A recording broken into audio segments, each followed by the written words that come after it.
कुछ स्ट्रेटजीज़ के बारे में डिस्कशन कर रहे थे कि किस तरह से हम वो स्ट्रेटजीज़ यूज़ करके अपने क्लासरूम के अंदर बच्चों में 21st सेंचुरी स्किल्स को डेवलप कर सकते हैं। Moving on to the strategies, there is flexible attitude and this is on the part of the teacher mainly, क्योंकि हम क्लासरूम सेटिंग की बात कर रहे हैं। तो टीचर का जो एटीट्यूड है वो फ्लेक्सिबल होना चाहिए towards children. She should be not very rigid in terms of rules और डिसिप्लिन। बच्चों को ये पता होना चाहिए कि they can freely communicate with the teacher, और ये जो फ्लेक्सिबल एटीट्यूड है यही इस बात को इंश्योर करता है कि बच्चे आपसे अपने प्रॉब्लम्स को डिस्कस कर सकें, या उनको कोई डिफ़िकल्टी फेस हो रही है अगर क्लासरूम में, तो वो अपने आप को ईज़िली एक्सप्रेस कर सकें। Because being an adult there is naturally a barrier. A child would be reluctant to easily communicate with an adult due to certain reasons, due to the age difference और all of that। लेकिन क्या है कि जब आप ये flexible attitude display करते हैं तो बच्चों के लिए उस बैरियर को काउंटर करना बहुत ज़्यादा ईजी हो जाता है। फिर उसके बाद डिफरेंशिएटेड इंस्ट्रक्शन है, जिसमें आपको एज अ टीचर इस बात का ख्याल रखना है कि बच्चे डिफरेंट स्टाइल्स लर्निंग स्टाइल्स के क्लासरूम में बैठे हुए होते हैं और डिफरेंटली लर्न कर रहे होते हैं। Some children are more good at visual learning, some are good at more auditory learning। इसी तरह डिफरेंट टाइप्स की जो लर्निंग है, उन तमाम स्टाइल्स को आपने अपनी एक्टिविटी में इस बात का ख्याल रखा है कि आप उनको एड्रेस कर रहे हैं या उन तरीकों को आगे लेके चल रहे हैं, so that you can address the need of every learning style in your classroom. और वैसे भी जब एक ख़ास अरसे के बाद teacher student interaction early childhood level पर टीचर्स को और अपने जो भी क्लास के बच्चे हैं उनके बारे में कुछ ना कुछ इन्फॉर्मेशन ज़रूर डेवलप हो जाती है कि how a certain child is behaving, इसका किस तरह का टेम्परामेंट है, किस तरह की इसकी वे ऑफ एक्सप्रेशन क्या है, so the teacher knows all of that and can use that to the advantage of designing her instruction in the classroom. Formative assessment से मुराद ये है कि in class during the class आपने वक्तन फ़वक्तन देखना है कि whatever you are teaching your children वो कहाँ पर स्टैंड कर रहे हैं, क्या उनको वो चीज़ें वो कॉन्सेप्ट जो हैं वो ग्रास्प हो रहे हैं या नहीं हो रहे।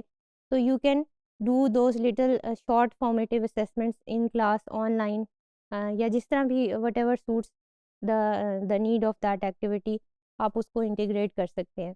And also it is important कि जब आप न्यू कॉन्सेप्ट इंट्रोड्यूस कराने लगे हैं उससे पहले या उसके बाद आपने इन असेसमेंट्स को इंटीग्रेट करना है। फिर consistency, create routines and expectations to help children feel secure.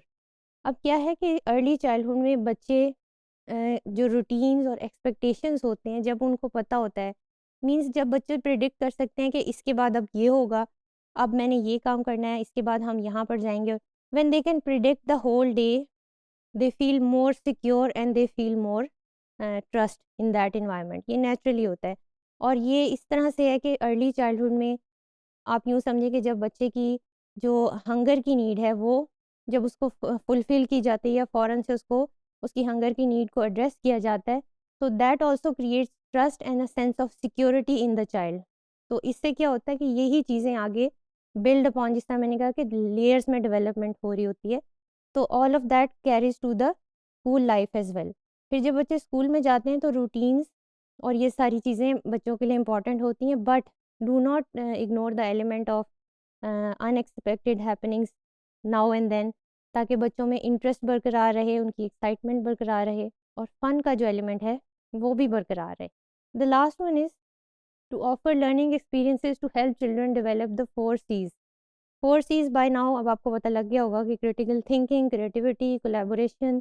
Communication, all of these things should be these domains should be integrated in whatever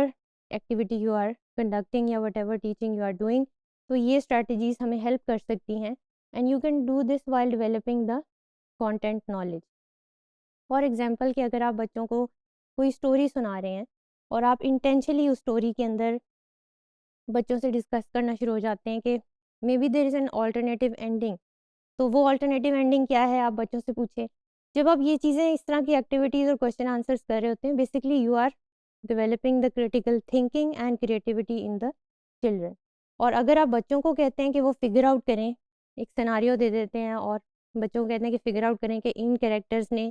ये चीज़ें ये परफॉर्म किए हैं और अब इसके बाद इसका रिज़ल्ट क्या होगा, तो ये क्या है, आप उनको कोलैबोरेशन के साथ प्रॉब्लम सॉल्विंग भी सिखा रहे हैं, उनकी कम्युनिकेशन एबिलिटीज़ भी डेवलप कर रहे हैं। तो all of these forces are not that difficult to integrate in your everyday classroom activities, and you should do that if you are serious about developing the 21st century skills in your children.